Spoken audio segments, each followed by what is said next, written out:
SFIക്ക് പറയാനുള്ളതെല്ലാം ഞങ്ങൾ ഈ ബോർഡിൽ എഴുതിയിട്ടുണ്ട്. ഇത് നിങ്ങളാണ് ഈ ചർച്ച ചെയ്യേണ്ടത്. ഇനി ഞങ്ങളല്ല ഇത് പറയേണ്ടത്. എന്തുകൊണ്ടാണ് മോഹനൻ കുന്നുമ്മൽ കേരള യൂണിവേഴ്സിറ്റി VC എന്ന നിലയിൽ അദ്ദേഹത്തിൻ്റെ ഉത്തരവാദിത്വം നിർവഹിക്കാത്തത് എന്ന് നിങ്ങളാണ് ഇനി ചോദിക്കേണ്ടത്. ഇനി ഞങ്ങൾ പറഞ്ഞിട്ട് നിങ്ങൾ ചോദിക്കേണ്ട കാര്യമില്ലല്ലോ. നിങ്ങൾക്ക് എല്ലാവർക്കും സ്വതന്ത്രമായി എല്ലാ ജില്ലയിലും യൂണിറ്റ് ഉണ്ട്. അദ്ദേഹം പോകുന്ന സ്ഥലങ്ങളിലൊക്കെ നിങ്ങൾക്ക് പോവാം. RSSനെ അലോസരപ്പെടുത്തുന്ന ഒരു ചോദ്യവും നിർഭാഗ്യവശാൽ നിങ്ങളാരും ചോദിക്കുന്നില്ല. അപ്പോൾ അതുകൊണ്ട് നിങ്ങളിനി ചോദിക്കാൻ ആരംഭിക്കണം. നിങ്ങൾ മാധ്യമപ്രവർത്തകർ ചോദിക്കാൻ ആരംഭിക്കണം. വിദ്യാർത്ഥികളുടെ വിവിധങ്ങളായ വിഷയങ്ങൾ അദ്ദേഹത്തിൻ്റെ മേശപ്പുറത്ത് ഫയലിനകത്ത് കെട്ടിപ്പൂട്ടി വെച്ചിരിക്കുകയാണ്. നിങ്ങൾ ചോദിക്കണം, എന്താണ് RSSകാരനായ മോഹനൻ കുന്നുമ്മലെ വിദ്യാർത്ഥി വിഷയങ്ങൾ നിങ്ങൾ പരിഹരിക്കാത്തത്? എന്താണ് മോഹനൻ കുന്നുമ്മലെ വിദ്യാർത്ഥി വിഷയങ്ങൾ പരിഹരിക്കാൻ RSS നിർദ്ദേശം തന്നില്ലേ? എന്താണ് മോഹനൻ കുന്നുമ്മലെ കേരള യൂണിവേഴ്സിറ്റിയിലേക്ക് വരാൻ SFIക്കാരനെ പേടിച്ചിട്ടാണോ വരാത്തത് എന്ന് നിങ്ങൾ ചോദിച്ചാൽ മതി. ഞങ്ങൾക്കൊന്നും പറയാം.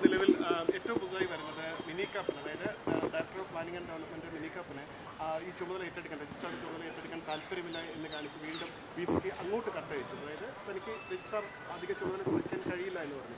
ഞാൻ മനസ്സിലാക്കുന്നത് കേരള യൂണിവേഴ്സിറ്റി സ്റ്റാറ്റ്യൂട്ട് അനുസരിച്ച് രജിസ്ട്രാറെ നിയമിക്കാനുള്ള അധികാരം കേരള യൂണിവേഴ്സിറ്റിയുടെ സിൻഡിക്കേറ്റിനാണ്.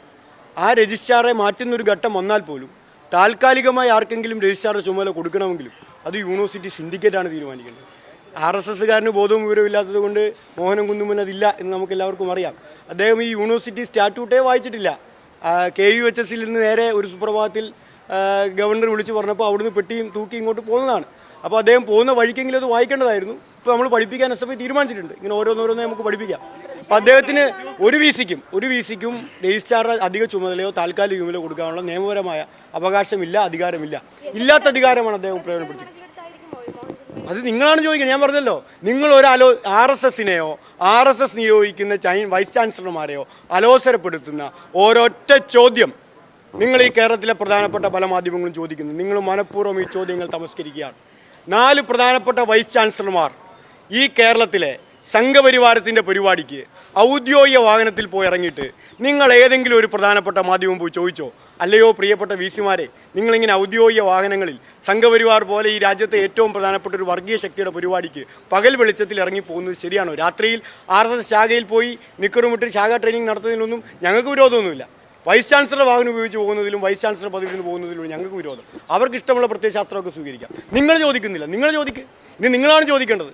കേരളത്തിലെ ഇത്തരം VCമാരോട്, സംഘപരിവാരകാരോട്, ഉന്നത വിദ്യാഭ്യാസത്തെ തകർക്കുന്നവരോട് നിങ്ങളാണ് ചോദ്യം ചോദിക്കേണ്ടത്. ആ ചോദ്യം നിങ്ങൾ ഉന്നയിക്കാത്തിടത്തോളം കാലം ഞങ്ങൾ ഈ തെരുവോരങ്ങൾ ആ ചോദ്യം ഉറക്കെ ചോദിക്കും. ഞങ്ങളുടെ ചോദ്യം അവരുടെ ചെവിയിൽ എത്തട്ടെ. പോരെ, ഇതുപോലെ ഇനി നിങ്ങൾ ചോദിക്ക്. ഇനി ഞങ്ങൾക്ക് അവസരം തരാൻ നിങ്ങൾ ചോദിക്ക്. നിങ്ങൾ സ്വതന്ത്രമായി നിങ്ങളുടെ മാനേജ്മെൻറ്റുകളെ ഭയപ്പെടാതെ. ഇപ്പോൾ നിങ്ങളുടെ ഓരോരുത്തരുടെയും മാനേജ്മെൻറ്റിനെ നല്ല താല്പര്യം ഉണ്ടാവുമല്ലോ. ഒരുപക്ഷെ ആ താല്പര്യങ്ങൾ പലതും സംഘപരിവാറിന് വിധേയപ്പെടുന്ന താല്പര്യമാണ്. എനിക്ക് തോന്നുന്നു കേരളത്തിൽ സംഘപരിവാരം ആദ്യം കീഴ്പ്പെടുത്തിയ മേഖല ഞാൻ വിശ്വസിക്കുന്നത് കേരളത്തിലെ മാധ്യമ മേഖലയാണ്. ഇരിക്കാൻ പറയുമ്പോൾ എഴുതുന്ന ശീലം കേരളത്തിലെ പല മാധ്യമ മുതലാളിമാരും ഇപ്പോൾ സ്വീകരിച്ചു പോയി. എന്ത് ചെയ്യാം? കേരളമാണെന്നും കേരളത്തിൻ്റെ പാരമ്പര്യം അതല്ലെന്നും കേരളത്തിലെ മാധ്യമ മുതലാളിമാർ ദയവീത് മനസ്സിലാക്കണം. എഡിറ്റർമാരുടെ സ്ഥാനത്ത് നിന്ന് മാനേജിംഗ് ഡയറക്ടർമാർ ഓരോ ചാനലുകളുടെയും നയം തീരുമാനിക്കുകയാണ്. എഡിറ്റർമാർക്ക് എന്തെങ്കിലും പങ്കുണ്ടോ എന്ന് എഡിറ്റർമാർക്ക് പോലും അറിയാത്ത കാലഘട്ടമാണ്. നിങ്ങളുടെ ഒരു പരിമിതി നമുക്ക് മനസ്സിലാവും. നിങ്ങൾ നിങ്ങളുടെ മാനേജ്മെൻറ്റിനോട് പറയുക, ഇങ്ങനെ SFIക്കാർ പറയുന്നു, വൈസ് ചാൻസലറോടും RSSകാരോടും ഇങ്ങനെ ചില ചോദ്യം ചോദിക്കണം, ചോദിച്ചോട്ടെ എന്ന് നിങ്ങളുടെ മാനേജ്മെൻറ്റിനോട് ഒന്ന് അനുമതി വാങ്ങിക്കുക. അങ്ങനെ അനുമതി വാങ്ങിച്ചിട്ടെങ്കിലും നിങ്ങൾ അവരെ അലോസരപ്പെടുത്തുന്ന ചില ചോദ്യങ്ങൾ ചോദിക്കണമെന്ന് നിങ്ങളോട് വിനീതമായി കേരളത്തിലെ സർവകലാശാലയിൽ പഠിക്കുന്ന മുഴുവൻ വിദ്യാർത്ഥികൾക്കും വേണ്ടി നിങ്ങൾ മാധ്യമങ്ങളോട് ഞങ്ങൾ അഭ്യർത്ഥിക്കുന്നു. കേരളത്തിലെ ഉന്നത വിദ്യാഭ്യാസ മേഖലയെ താറുമാറാക്കുന്ന നടപടി സ്വീകരിക്കുന്ന വൈസ് ചാൻസലർമാരോട്, ഗവർണറോട് ദയവ് ചെയ്ത് നിങ്ങൾ മാധ്യമങ്ങൾ കേരളത്തിലെ വിദ്യാർത്ഥികൾക്ക് വേണ്ടി ചോദിക്കണം.